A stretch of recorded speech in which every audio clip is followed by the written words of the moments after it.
Trauma can often be dangerous, violent, or just really frightening for a child, and it can cause children psychological harm to them and their family.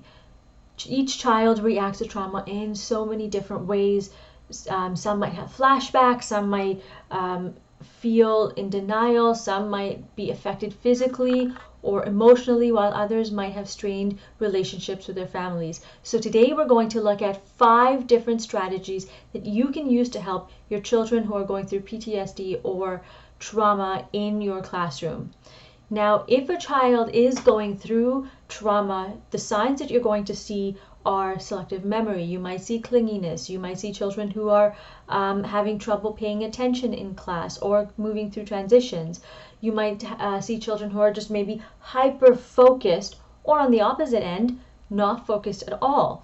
So there are a whole lot more of signs that you might look for when you're looking for if a child is going through trauma. But I've listed all of them on my website, www.colorfulteaching4u.com/blog. And I'll link to the direct article and it'll be associated with the video, because there is a list and you can take a look at it. I've just touched on a few right now. So we're going to keep on going because we've got a lot to cover today. Now, trauma can be related to any number of events. It could be related to abuse. It could be bullying. It could be an accident or a death.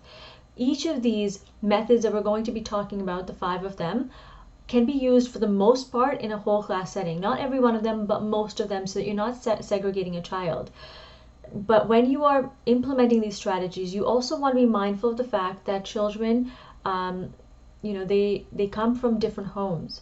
So you want to be paying attention to how they might react with their culture, their religion, and other mitigating circumstances, because it depends on what's going on. It might prevent a child from opening up to you, at least right away. It might change the way a child might communicate with you. So all of these things you need to be mindful of before we get into the 5 strategies, okay?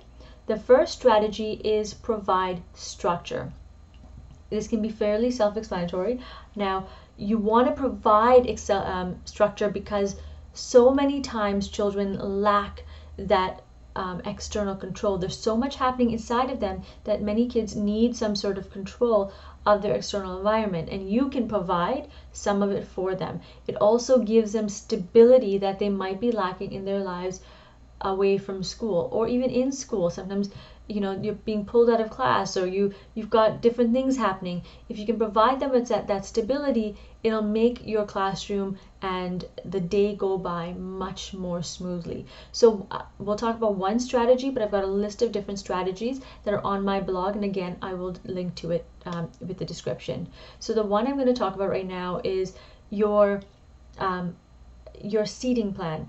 Either create a specific seating plan for your students and let them know exactly where they're sitting, or if you're into flexible seating, at least give them a choice and let them know where they can sit with the kinds of people they can sit, because you want them to be able to find a support system for themselves so they can sit with that person. If they are triggered at any point, that child can take them out or move them somewhere so they can help calm them down if they need support.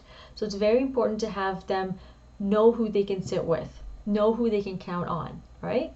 The second one is to support emotions. So here we want to teach them about how to figure out what's triggering them, how to figure out what they're feeling, so their emotions, and how to figure out how to manage these emotions when, especially those big emotions, so that they won't become even bigger and they can calm themselves down.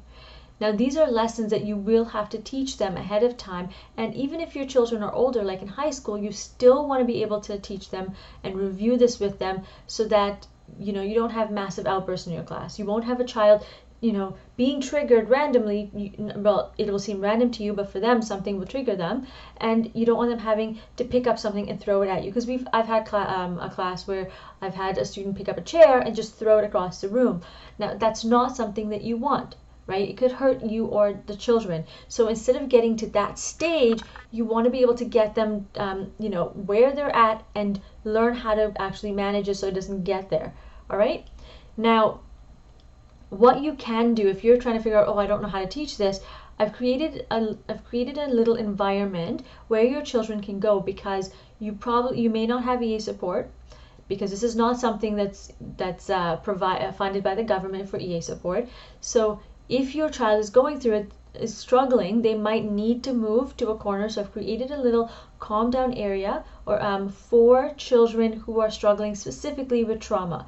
So there, in that package, you'll find different emotions that you can teach to your children, but it also goes through how do we figure out the triggers, how do we look at what we're going through, how do we overcome it. It actually goes through it. So those sheets are reflection sheets for them to work through, and you'll keep it in that corner for them to work through it. But before you get to that corner stage, you want to teach it to them. So this resource will help you with that, so that you've got both all in one. It can be part of your health lesson, right? It's also excellent because it helps not only them keep track of what they're going through, but it's a great way for you to document what's going on in your classroom and how they're feeling, and also a great way for you if you need to reflect on what's going on in case you need to change a lesson for them, or in case you need to have a conference with them. All right, you'll also see them gradually open up to you using this format. Now I'll link to the resources in the description, and it'll also be on my blog. All right, the third one is develop strengths. So what we're looking at here is strengths-based lessons.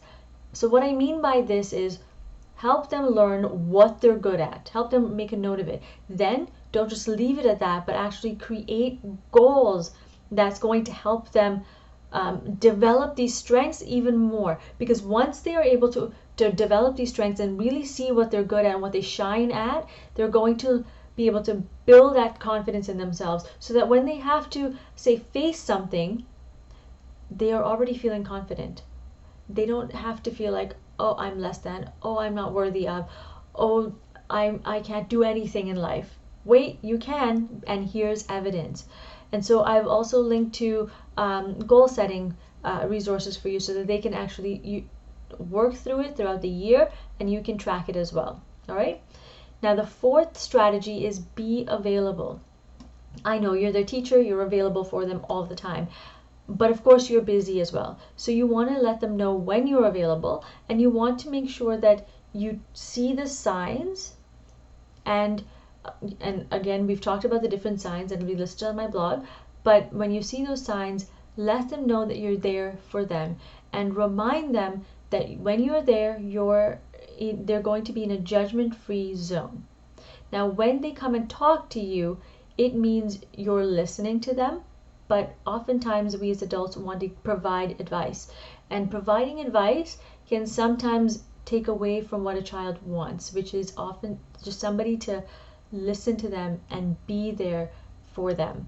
So unless they ask you for advice, I refrain from asking giving them advice. Just be there as a support system. And if you want to give them advice, you can ask. But I would just refrain unless you think it's needed.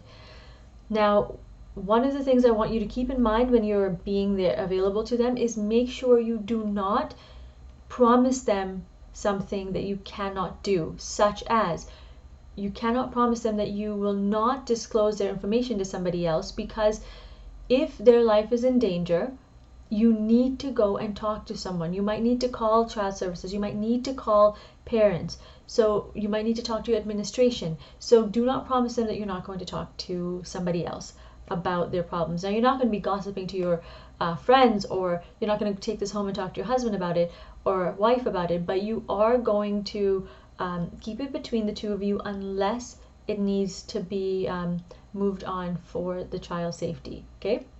Now, in order to make sure that you have enough sufficient evidence, make sure you document all of your conversations with your students. But you can easily do it on the back of those reflection sheets that we talked about. Now, the fifth step is counsel students. And what I mean by this is you might have kids who you might not be able to fully support. They might need more support than you can provide for them, right? So you might need to get them to a counselor. Now, many schools, not all, but many schools do provide counseling sessions. So what you would need to do is talk to a counselor in your school to see if they are able to take on a new student. And a lot of times all you need to do is fill out an intake form and then submit that in. Sometimes you do need to get, actually almost every time, you do need to get at least one parent on board. And we're going to talk about talking about parents, getting them on board in just a moment.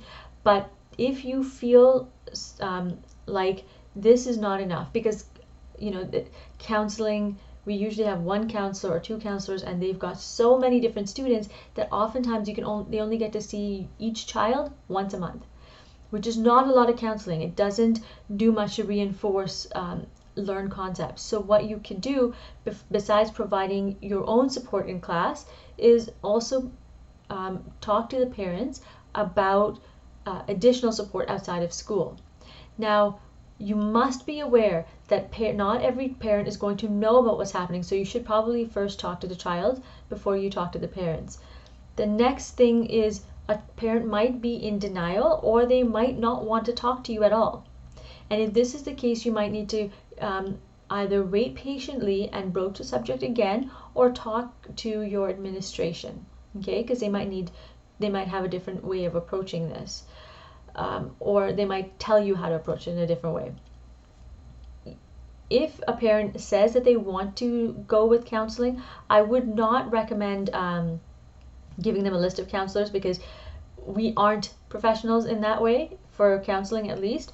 So, and you don't want to be liable for misinformation. So what I would do is either, if you want to create a list, create the list, run it by administration first, get them to sign off on it before you provide that list to parents, or have your administration create their own list and then provide it to the parents. All right. So we've covered quite a bit today. There's more on my blog post that you can take a look at. In the meantime, I'm going to recap really quickly. We looked at students' reactions to trauma. We talked about the signs of it. We've looked at how different students might react to it. We've also looked at 5 strategies so that you can help your children in class with just helping them through PTSD. Now, the first one we talked about was providing structure. The second was to support emotions. The third is develop in strengths. The fourth is to be available, and the fifth one is to counsel students. All right. If you have any questions, please feel free to contact me. In the meantime, remember to create, experience, and teach from the heart. Take care, my friends, and thank you for doing such a wonderful job with your students. Take care.